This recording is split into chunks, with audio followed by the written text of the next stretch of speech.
Well, the most important thing is self-esteem. The people that we read about, the people that we admire, the Elon Musks, the Steve Jobs, the Warren Buffetts, etc., all have one thing in common. They have extremely high self-esteem. Of course, you've heard me say this before, self-esteem is built the first 7 or 8 years of life. And unfortunately, we're with our parents the first 7 or 8 years of life. Ergo, we don't have too much high self-esteem. But to build high self-esteem, and the way you build high self-esteem, if you're 25, 35, or 45, is to be around, surround yourself with other people that have high self-esteem. Show me your friends and I'll show you your future. And so you can reverse your childhood by who you associate with. How do you do that? Well, you find people that are where you want to be, but they're already there. You're 22 years old, you're 32, you're 41 years old, and there's a guy or a gal who's 45 years old who is where you want to be. They've accomplished a lot of things. If you're into, they're saving the world, they're using their money for good causes, go associate with those people, be around those people. And they're easy to find, but they're not going to knock on your door. They're not going to come to your apartment or your flat and ask you, oh, can I help you? And the best tool I've ever seen, it's like it was designed for this, is LinkedIn. It's the best social media tool for what we're discussing.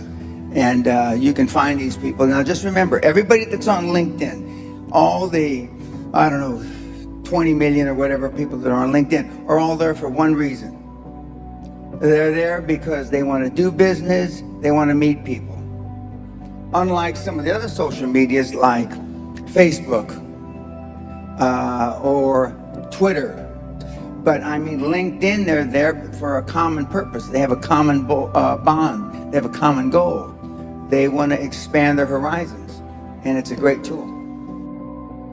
I had self-esteem. I didn't know till I got grown up and was an adult that everybody didn't have self-esteem.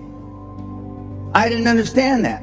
I didn't realize that everybody didn't have self-confidence. I didn't realize that everybody didn't have self-worth. Gallup did a poll in 2016, worldwide, 87.6% of all the people on the planet, we'll just round it off, 87% of everybody that walks the face of the earth, 7.65 billion people, are unhappy. The high-performance people, the one thing that they all have in common is they're hungry. Hungry for a better life. Hungry for change.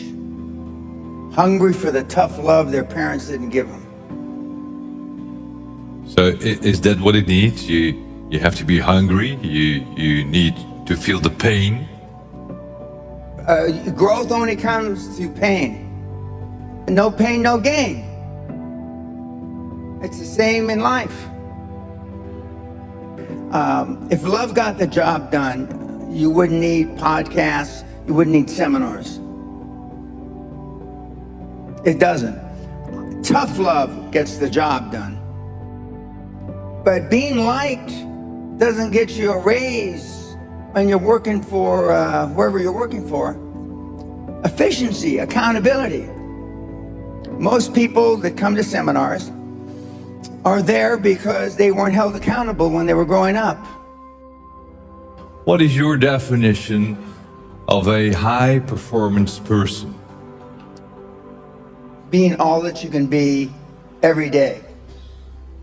24/7, 365, being all you can be. I asked the question a couple days ago, how many of you can raise your hand, but how many of you have kids? Don't raise your hand now. How many of you would like to have your kids grow up just like your parents? You know the answer, don't you? Close to zero. Because they were shitty role models. I'm not going to ask the second question. How many of you would like your kids to grow up and be like you? But being a high-performance person is a full-time job. I'm like this when I wake up in the morning to brush my teeth. I'm like this when I brush my teeth before I go to sleep. I'm like this 24/7, 365, and I've been like this for the better part of 50 years. I'm always like this. I'm always pushing the edge of the envelope. But the sun is going to gobble up the earth in about between 7 and 11 billion years. Although I'm planning on living a long time, I'm not going to live quite that long. But I just work hard. I don't know any other thing than hard work. And hard work is out of favor now. It just is. But I'm a dying breed. I'm a Neanderthal. I understand that. I'm sad to say that because I know it's a sad commentary for the human race. Because you're not willing to make any sacrifices to be high performance. I still work 50, 60, I don't consider it work. I still work 50, 60 hours a week. And I haven't had to work in 35 years. So the bottom line, you're not willing to do anything. You're not willing to sacrifice anything to be a high performance person. It sounds strange in hindsight. I found making $450 million easy. Easy. And I wanted to do something more with my life. And so when I got into the financial coaching, I wanted to change the fabric of financial coaching, which I have. And I wanted to be known as and now that's what they call me, the greatest of all time. But this was just me flapping my mouth 25 years ago. Now I am the greatest of all time, vis-a-vis creating wealth through people like yourselves. And I wanted to leave that legacy. And I wanted people like, I'm from the body, I'm from a real rough background, been in jail 5 times, did a lot of ugly things.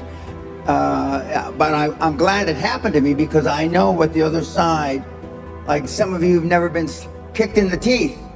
I know what it is to be kicked in the teeth and my teeth be on the pavement. I know what that feels like. I know the humiliation. Forget the pain, you get over the pain. I wanted the poor kids to understand that they had a methodology, there was a methodology used by one of them that was once poor and got in a lot of trouble. You can do it if you want to do it bad enough. The operative part of that little description is if you want it bad enough. Muhammad Ali, arguably one of the greatest fighters ever, he was talking shit since he's 14, 15 years old, I'm the greatest.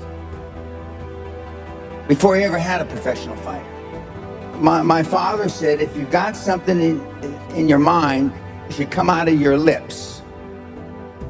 The squeaky wheel gets the grease. And you've been taught all your life not to ask. You've been trained, keep your head down, don't embarrass yourself, don't embarrass the family, don't say things that may not happen. And I do just the opposite. I tell you to set goals beyond your lifetime. I tell you to set goals as soon as humanly possible. When kids come to me, they want to make $1 million, 10 million, and then when they've made 100 million, they say, Mr. Pena, we would have never, ever dreamt that we could create 100 million until we met you. You will never exceed your highest expectation. You will never exceed your highest, craziest thought. Never. That's a guarantee. But kids, you can have whatever you want.